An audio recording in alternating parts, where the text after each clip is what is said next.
Bloomberg Audio Studios. Podcasts, radio, news. I'm Hannah Elliott. And I'm Matt Miller. This is Hot Pursuit.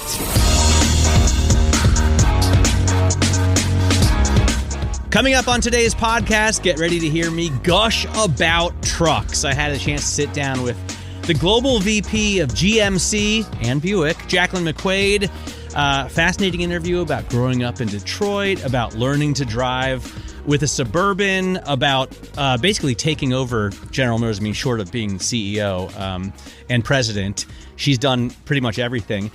And I got to drive the new GMC Sierra EV AT4 Max Range, which is gigantic and super luxurious. But first, are you working on something in particular, Hannah? Currently, this week I had a great chance to sit down with Adrian von Hooydonk, who's the head of design for BMW, and talk about their new iX3. It's part of their Neue Klasse. Cool. Maybe you can say that better in German. That was perfect. Okay, good. Their new series of electric vehicles. And he was really interesting. And then, tonight Bentley is going to be unveiling a very exciting car that I think you're going to love, Matt. So I've been talking a lot with Bentley this week in anticipation of this debut, which I think we can talk about because by the time this runs, the embargo will have lifted. Yeah, I mean, and also we will have talked to Frank-Stefan Walliser because you booked the CEO of Bentley and obviously famous for having worked at Porsche where he designed the 918. By the way, I just Googled the 918 to look at it for a little while, and it's still so gorgeous. It's great. I every time I see those guys, I feel like this pest, but I'm like, when are we going to see something like the 918 again? Like bring us something like that. At Porsche, but not at Bentley, right? Yes. I mean, No, but let's not forget, and obviously, as you know, Frank comes straight from Porsche Motorsport to us, and he's already leaving his fingerprints on Bentley. And with this new vehicle, and we can go into it now if we want, this is Bentley's new Super Sports. You'll be very happy to hear it's rear-wheel drive, V8, non-hybrid, pure internal combustion engine, over 650 horsepower. It's a real screamer, I think. I haven't driven it, but it's going to be, I think. We want it to be. And I think what you're seeing is Frank sort of injecting Bentley with some of that Porsche motorsport stuff. I mean, first of all, thank you for booking him on my television show. And we'll do that interview. So by the time this comes out, we will have been on internationally broadcast live television together. No big deal.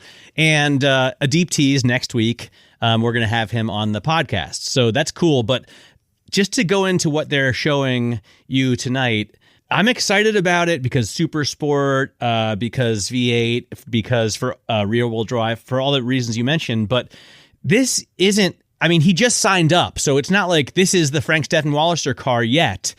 No. So he hasn't had time. It takes a few years at least to put a car from pen and paper to, iron and resin. So it's going to be a while. Completely.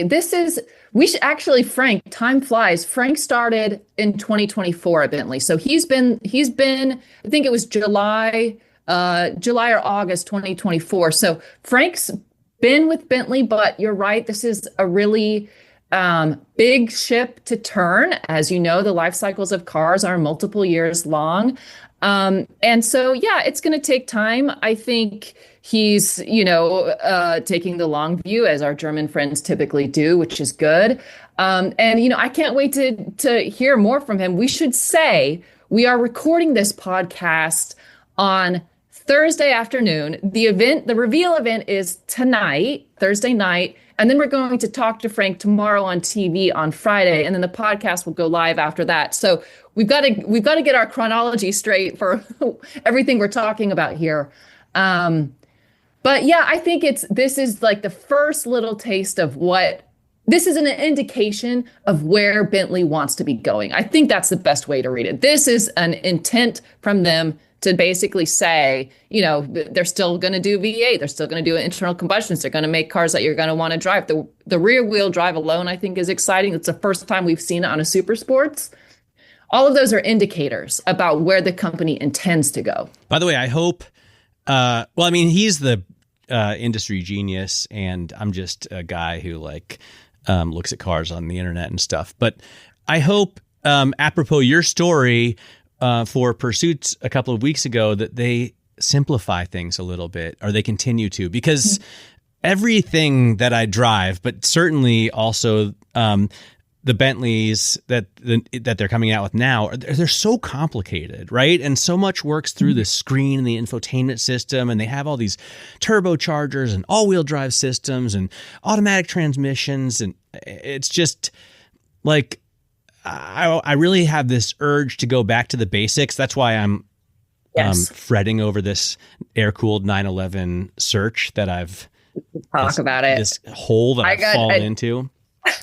I am now taking up for you, Matt, because I'm hearing about your search from my people in my circle who are trying to get to you and tell you what they think through me, which is a whole other thing. But just to your point about the technology, Bentley's not alone in this. And going back to the time I spent with BMW and Adrian von Hooydonk this week in LA at their design studio in Santa Monica, Adrian was making the same point. And Bentley has this thing that they call shy tech, which is their phrase for technology that doesn't get in the way of living and enjoying.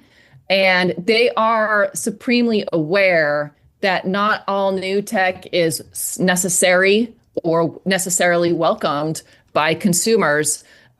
So it is interesting to see with this iX3 that they debuted, it is scaled back from just screens everywhere and nothing tangible. They do have tactile points in the car because they're realizing what you say, which is there needs to be some sort of communication between the car and the human that does not involve just a screen, basically. So it's fascinating to think about. Yeah, I mean, it's just, I think it's gone overboard, and a lot of manufacturers are trying to turn it around. And to your point, it's a huge tanker, right? You can't turn it around the same way you would a sunfish. I was, as a case in point, I was driving a Range Rover Sport last week, the SV, which is an amazing power plant, I think, in collaboration with BMW now, but and an incredibly luxurious vehicle.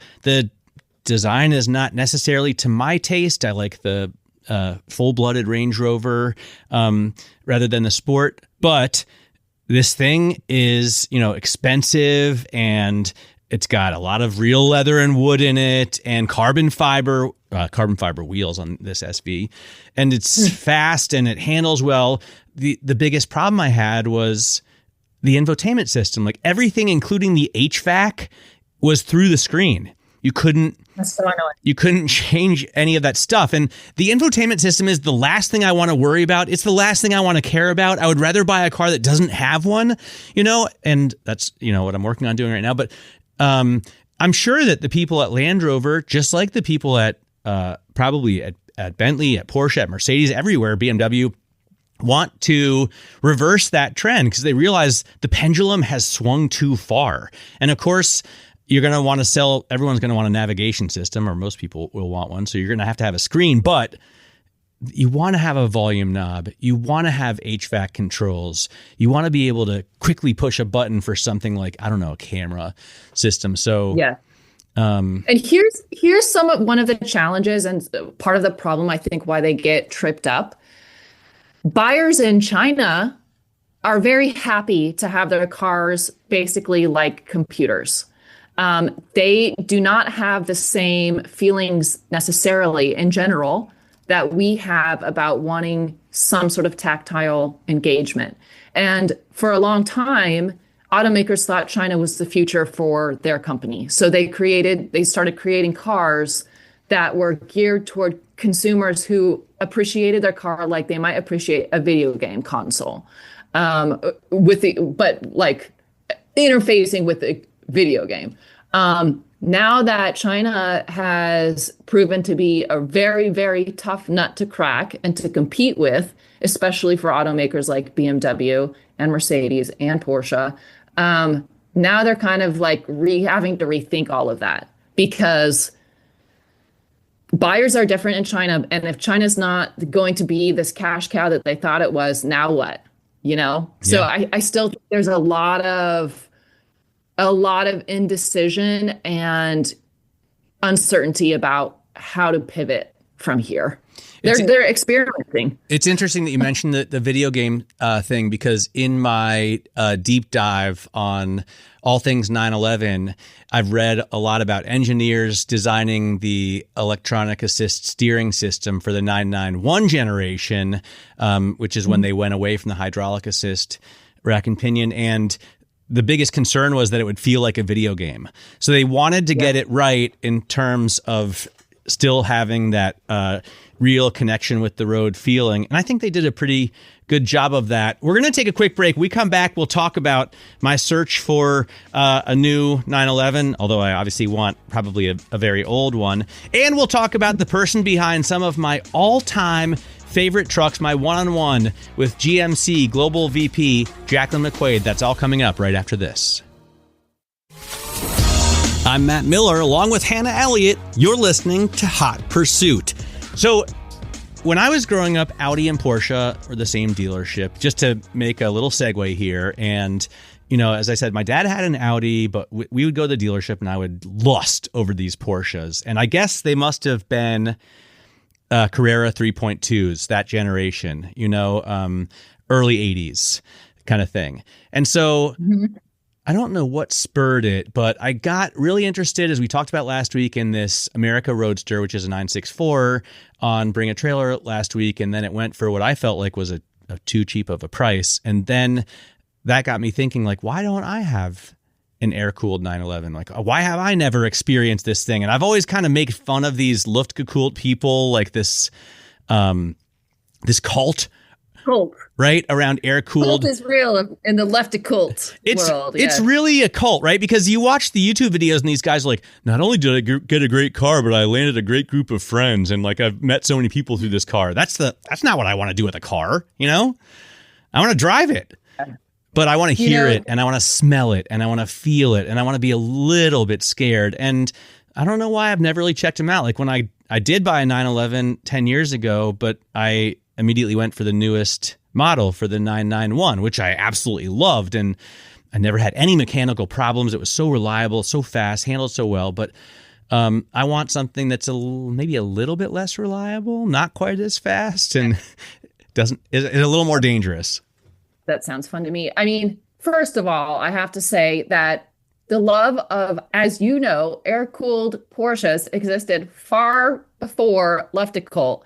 The difference is that the guys driving them were like the R Group guys out in California who were these grizzled old dudes who were like diehard, not cool, old guys. And those guys were actually cool. They were so uncool. They were cool.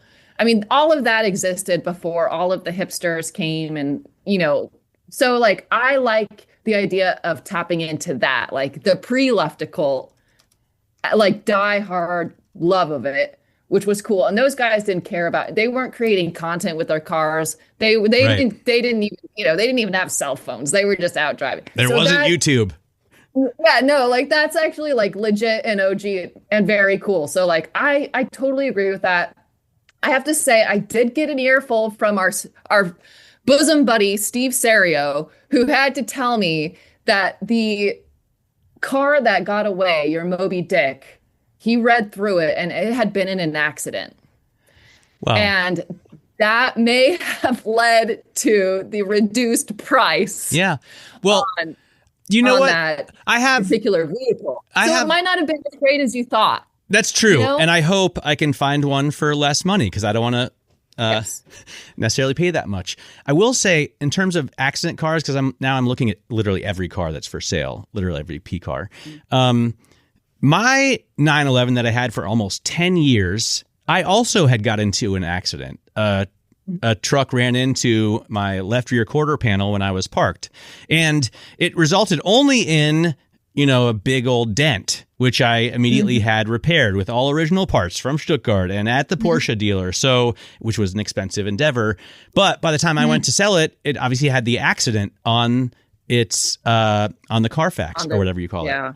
And that made me think, like, I'm not going to avoid all cars that have been into an accident, because a lot of cars have been in accidents. And that doesn't mean there's frame damage or, Yeah. I mean, I guess, if it's not, I was going to say, if it's not something that you're hoping that is an investment. Oh, I don't care about that. But yeah, because look, every racing car has been in multiple incidents, and it's like, whatever. I'm kind of with you on that. And I should also say, both Steve and then one of our readers or listeners, Don is an amazing resource. Don. He's already proven an amazing resource. Yeah, well, of course, now they're sending, I know you saw it, additional America Roadsters that I think we all are rooting for you. Like, now I'm having to field these things on behalf of you. Well, thank you so much. There's so much goodwill for you finding one. Well, you know what the thing is that I've realized, probably one of the reasons that people get so into this and so obsessed is because there's so much there. And of course, part of the joy of cars is the chase, right? So now I'm like, maybe these are expensive, these 964s. Maybe I want an SC, which are maybe a little more, affordable. Or maybe I want a Carrera 3.2 because it has that classic look that I fell in love with.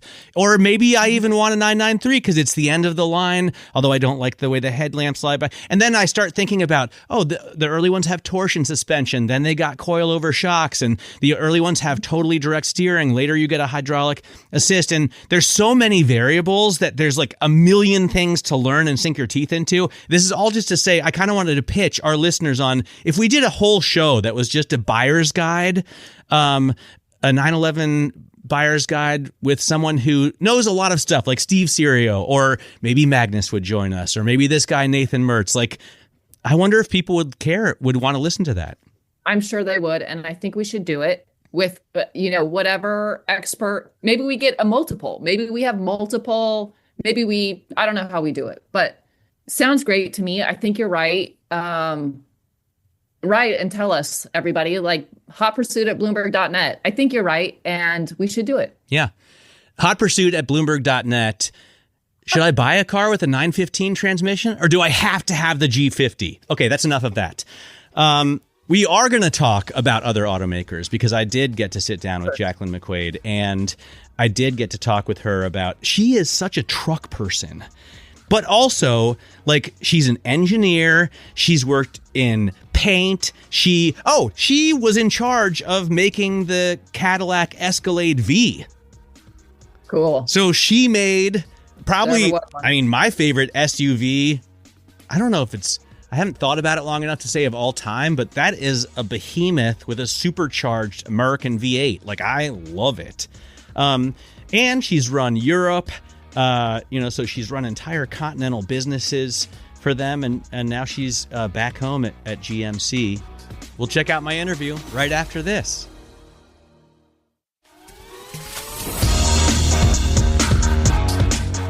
Welcome back to Bloomberg Hot Pursuit. I had a chance to sit down with Jaclyn McQuaid, who is a lifelong Michigander. She even has 2 degrees from the University of Michigan, which, that, Hannah, I am an Ohio State fan, so it's kind of hard. So you gotta hold your nose to talk to her. It's so weird, because I love to go to Detroit. I love to talk to people in the car industry, in the American car industry, and they inevitably went to U of M, or they're Sparties, and I prefer the latter.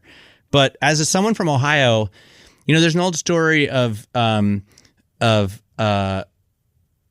OSU football team driving back from Ann Arbor to Columbus after a game, and they ran out of gas, and Woody, the coach, made them get out and push because they were close enough to the border where they could buy Ohio gas rather than Michigan gas. I'm sure it's not true, but I hope it is true.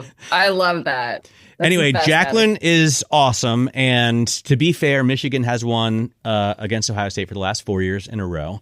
But that's coming to an end this year. She is an engineer. She has worked in purchasing. She has worked in product. I mentioned that she ran the Cadillac Escalade V product, and she ran the continent of Europe. Now she is the global VP of GMC and Buick. Let's listen in to my interview with Jaclyn McQuaid. Jaclyn, first of all, thank you so much for joining us. It's a real pleasure to have you.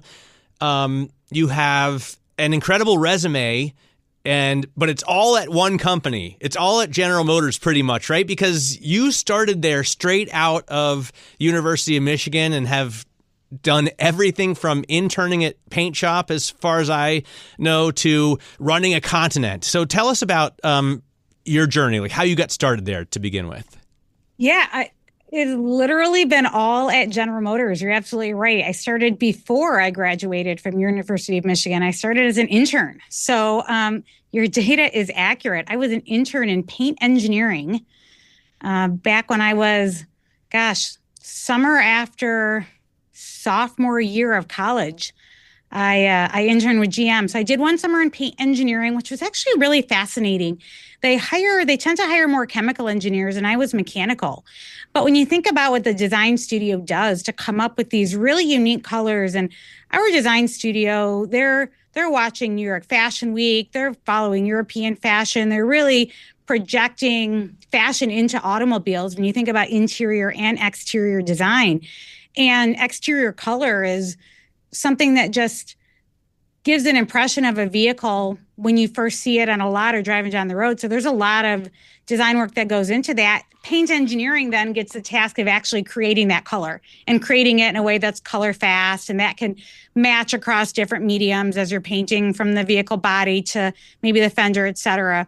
And it was fascinating. I had no idea that even existed when I went to U of M getting a mechanical engineering degree with an emphasis in automotive. So it ended up not being maybe where I wanted to take my career, but it was really an interesting place to start with General Motors. I mean, I don't want to spend too much time on paint because you have gone from engineering to product purchasing to, as I said, continental leadership. But I find it fascinating as well. And just having spent time on a factory floor, like the amount of space that paint takes up, compared to everything else, is pretty substantial. And it's a pretty important part of buying a car. When you see a vehicle that speaks to you, a lot of times it's the color and the quality of the paint.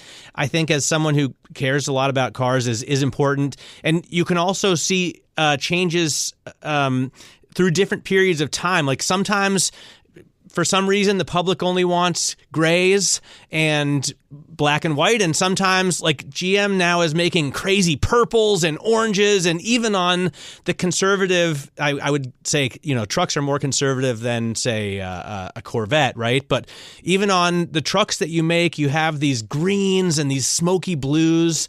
How have you noticed the demand changing over time for what people want in terms of paint colors?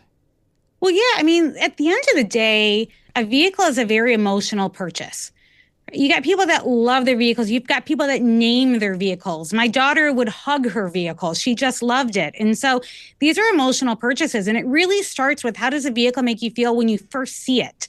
And the paint color has a lot to do with that. Obviously, the styling, the exterior styling does as well. We could talk a lot about the new Buick styling with the Wildcat concept vehicle that is now flowing through to the entire lineup. But it is an emotional purchase. It should make you feel something. If it doesn't, you pick the wrong vehicle. And it starts with the paint. It really does. And now you've got these matte paint colors that are all the rage. And you go to Factory Zero and you look at what we're doing in the Hummer, and we're painting these matte paints. Actually, funny enough, when I first started summer of 1998 as an intern in paint engineering, I was at Detroit Hamtramck Assembly, which is now Factory Zero, where I spend a lot of time now as the VP of GMC. So my career's kind of come full circle back to that same manufacturing plant, albeit completely redone now that it's building electric vehicles. But the vehicle should make you feel something emotionally when you see it. And if it doesn't, you should keep looking. So, all right, paint I think is really cool. And You obviously do a fantastic job of it there. But what did you move to next? Did you go to purchasing next? Did you go to product? No, purchasing, right? Well, so I started when I hired in full time, I hired into engineering, and I spent the first 13 years in a lot of different engineering fields. So my engineering degree, both master's and bachelor's, is in mechanical. So I started in a space called road load data acquisition. So effectively, you are instrumenting the vehicle with all different transducers, load cells, LVDTs, accelerometers, et cetera. And you're taking the vehicle out on test roads, and you're seeing how is the vehicle responding when it's going over different road surfaces, when it's going through a pothole, when it's going over Belgian blocks, or it's doing, extreme turning maneuvers. How is it flexing? Where are the stress points in the frame? How are you engineering the right failure mode so that it fails safely? And so I spent a couple years doing that. And I would say, while getting an engineering degree from Michigan was great, it was really GM that taught me how to engineer a vehicle. Those first couple of years working in road load data acquisition gave me such in-depth understanding of vehicle dynamics and how to engineer a vehicle for the type of vehicle feel and ride dynamics that General Motors wants. And we have a very, I would say, unique way of integrating our vehicles. And when you're driving a GM vehicle, you know that you are in one. And whether that's a Chevy feels like a Chevy, a Buick feels like a Buick, a Cadillac feels like a Cadillac, we definitely have a dynamic approach to our vehicles. And so I spent time there. I went from there to vehicle dynamics, to ride and handling. I spent time in noise and vibration. I released components for the vehicle exhaust systems on full-size trucks. I worked in tire and wheel systems. I was an engineering group manager in brakes. So all of my engineering background was very chassis-based and very vehicle dynamics based. And I did that for about 13 years. And then I went over to purchasing. So, all right, well, I want to talk about the rest of your career, but this is a perfect time to talk about, because of that experience, my week in the Sierra EV. I had the max range AT4 last week, and I was absolutely blown away by the effortless feel of the throttle, because it's obviously a very heavy vehicle. I don't know how much it weighs, but maybe 9,000 pounds, right? And previously, my favorite truck, as I told you, we had lunch a couple of weeks ago here in New York, and I told you my favorite vehicle was the Chevy Silverado, the 2500, the HD ZR2 that had the 6.6 liter diesel V8, because that powertrain just feels like it motivates any kind of weight in a Rolls-Royce-like luxurious way. And this, I thought, was even better. I don't know, because of the instant torque, because of the massive power, it was just more than adequate, and I never cared really about the numbers. I don't even know what the horsepower and torque is, but I'm sure they're mind-blowing. The other thing I noticed about that truck, beyond the luxury stuff that you guys have put inside, and honestly, I was thinking of comparisons I always do to Rolls-Royce, because that was the first amazing luxury ride I ever had. And even the stitching, the fabric that you guys do in this truck is super elite in a way, it's almost an art, a work of art. And I'm sure it's not handmade, but it looks like it could be. And then I noticed the NVH is flawless. And I've driven other companies, let's say big EV trucks, and the NVH is not flawless. So you guys have done something that I don't think anyone else has achieved. And I haven't even gotten to the range yet, right? Because it's over 400 miles. I have to say, you must be proud of that vehicle.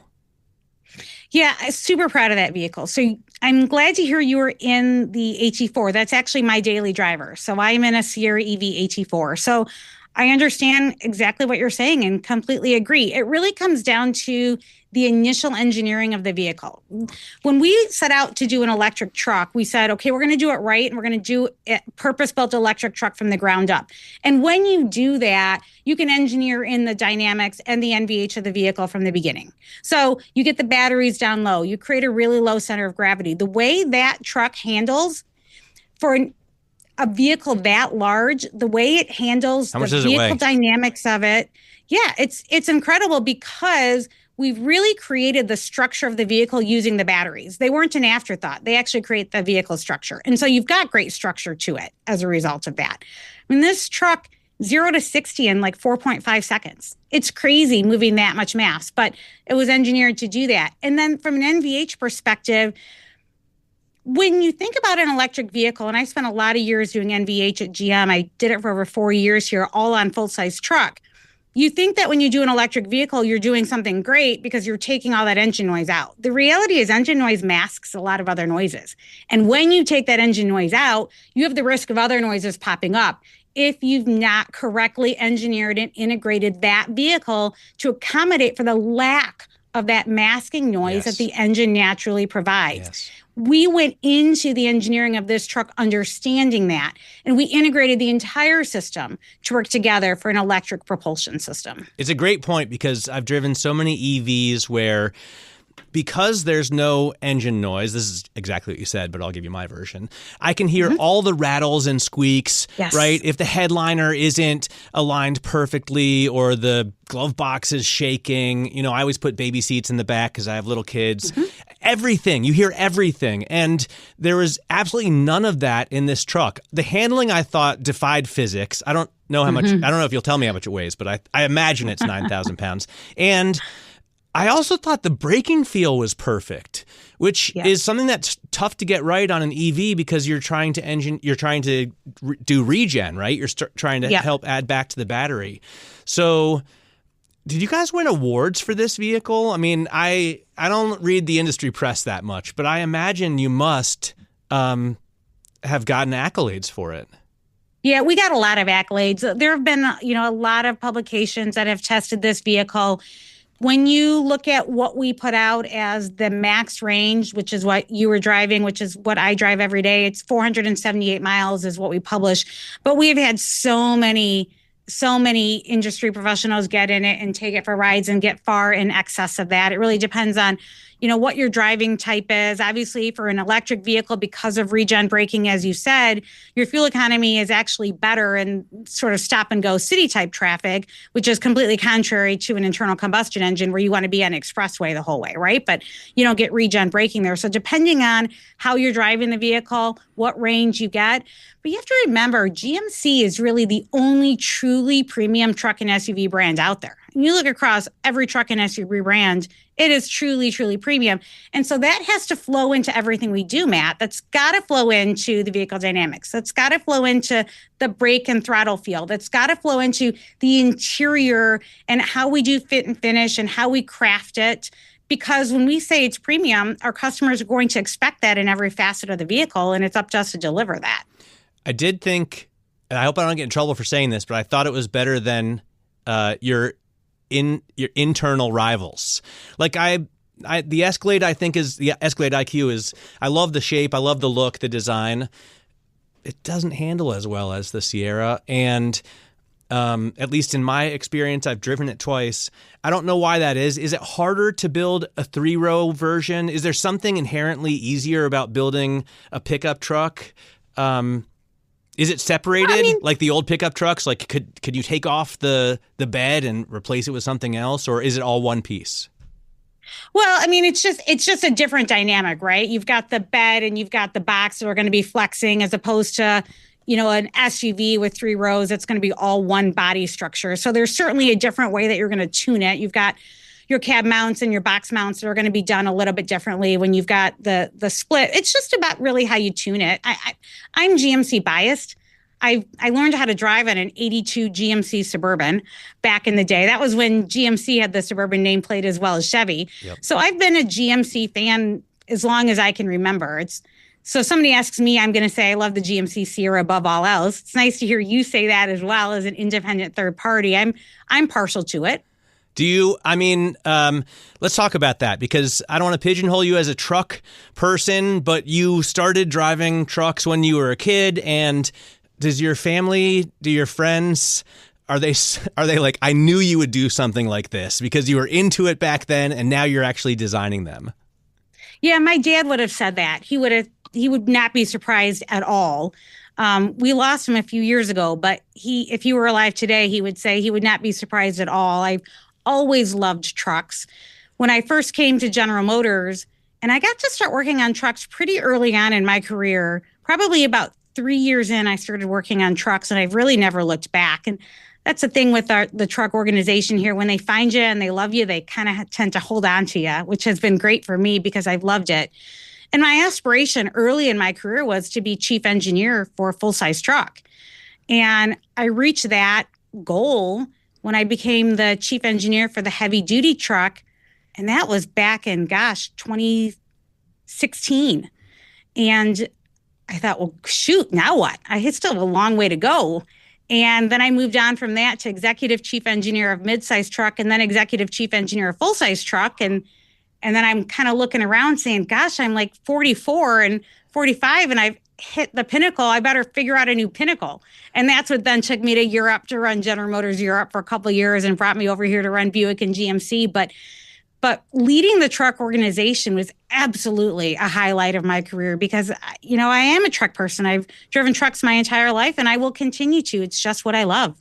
I wanted to ask what it's like to grow up in Michigan because I love to go to Detroit as a car person. I feel at home there. Being a journalist in New York City, like nobody I ever talk to cares about cars here. And I grew up in Ohio, which is we're better at football, but not quite as good. We can have that debate. not quite as steeped in automotive tradition. So what's it like to grow up around, like everybody's a car person where you live, right? I mean, I imagine from elementary school through U of M, you do the engineering and master's program at GM, like everybody you talk to cares. Yeah, it is a unique space. I mean, obviously for me growing up, it didn't feel unique. It was just what I knew.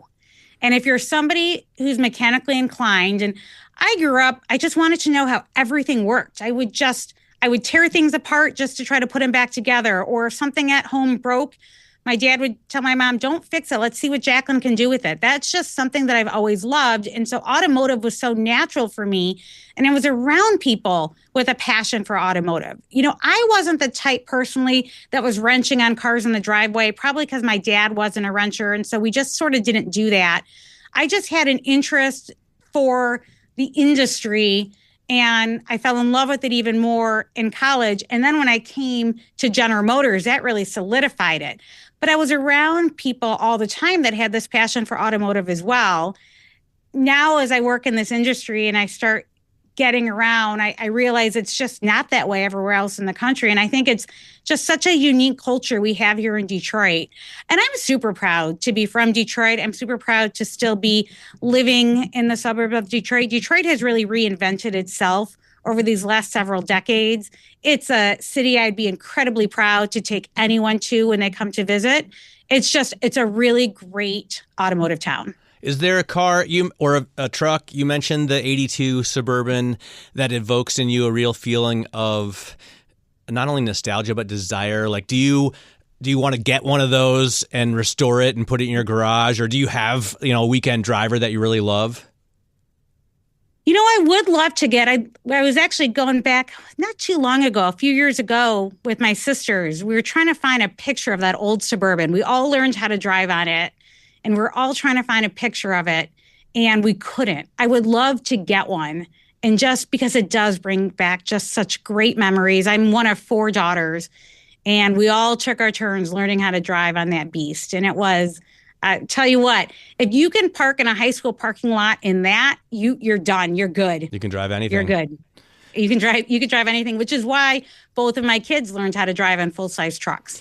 Is there a vehicle, Jaclyn, that you have engineered in your head, or something that you want to make that you don't, like a project that you have a dream about accomplishing in terms of engineering? Because I imagine as an engineer, you always think up cool, quirky suspension systems or powertrains, or I don't know what, because I'm not an engineer. But well, I mean, we always want to push the boundaries, right? That's what engineers, that's what we should do. We should always innovate. We should always take it to the next level. We should always see how far we can push it and then see if we can go a little bit farther. When I was the executive chief engineer of full-size truck, the most fun I had was the Escalade V. I got to be the ECE for that. And, like taking the LT4, taking that CT5 Blackwing engine and putting it into an Escalade, and then everything you do to make it work, from the suspension and the body mounts to the equal length exhaust to give the right noise tuning. Because like I said, I'm an NVH person, so that was super important to me to get that throaty growl and the pops and gurgles exactly the way we wanted it. That was something that I can step back and say, wow, what a passion project. And I think full-size truck in general is just one of those segments that people have a ton of passion around. I see people driving those 25 and 3,500 HDs with, to your point, the 6.6 liter diesel. And they're just smiling as they're driving these trucks and towing 35,000 pounds behind them. And so just that's what I love about it. And okay, now where can we push it? What's the next level of towing capability, of horsepower, of torque, of 0 to 60 time, in a Escalade, for crying out loud, taking an Escalade 0 to 60 in 4.5 seconds. I mean, come on. So that's what I get to do, Matt. Yeah, no, I have a lot of respect for what you do. And of course, the products that you make are among my very favorite products in the automotive world. So I love the Escalade V. It's just bonkers. And it is. All right, Jaclyn, what's next? What's next for you? Right now, I'm having a lot of fun running Buick and GMC. Both brands are doing great. Buick is growing like crazy, fastest growing mainstream brand right now. Super proud of what that brand has done and the products in its portfolio. Having a ton of fun with GMC because trucks is really my passion. And so seeing what we're doing there is really exciting. So my intention is to keep doing what I'm doing and keep taking these brands to new heights. Well, I really appreciate you spending some time with us. I'm so glad I met you, and I'm so glad you could join us on Hot Pursuit. I enjoyed it very much, Matt. Thank you so much for having me. Thank you. All right, that was my interview with Jaclyn McQuaid. She's awesome, and I'm thinking there's a high likelihood she is at least in the running for the next chief executive officer at General Motors. So, all right, you know what? I hate it when YouTubers say like and subscribe. Especially, they'll stop at the beginning of the video and say, hey, like and subscribe. And they always put the bell up and the red button. It's so self-serving. It's disgusting. So earnest. It's way too transparent and earnest and, asking for something. I don't want to be begging our listeners to write a review of the podcast or to give us 5 stars or to like and subscribe. I wouldn't. You don't have to. I wouldn't. You don't have to. I'll do it for you. I'll do it for you. I'll say, please like and subscribe to Bloomberg Hot Pursuit. Write comments, write us questions, write reviews. I have no shame in this way. I will do all the dirty work. We do love to hear from you. And do remember to follow and subscribe on Apple, Spotify, anywhere else you listen. You can find me on Instagram, Hannah Elliott XO. You can find Matt Miller on Instagram as well, Matt, yeah, actually, I do not have any shame about asking people to follow me on Instagram. Although I guess I'm not as, I could be putting up more. I'm going to post a picture of the RS6 that I got pulled over in this morning. Post that one and honestly post something of a roadster, like an America Roadster. So to get people to help you hunt. I'll do that. By the way, when I first signed up for Instagram, this is 15 years ago. I did it at the behest of our social media director here at Bloomberg. She has since left the company, but she said, just pick any handle. So I picked Matt Miller 1973 and she was like, ew, you're so old. People are going to know how old you are. And yes, I wasn't even that old then. Yeah. Yeah, I do. I certainly would never. My own husband asked me how old I was going to be on my next birthday, and I declined to tell him. I thought it was a rude question. That is rude. All right, that does it for this episode of Bloomberg Hot Pursuit. By the way, we say the entire name because you have to search Bloomberg Hot Pursuit. That's how you search it. To really find us. I'm Matt Miller. And I'm Hannah Elliott. We'll be in your podcast feed again next week.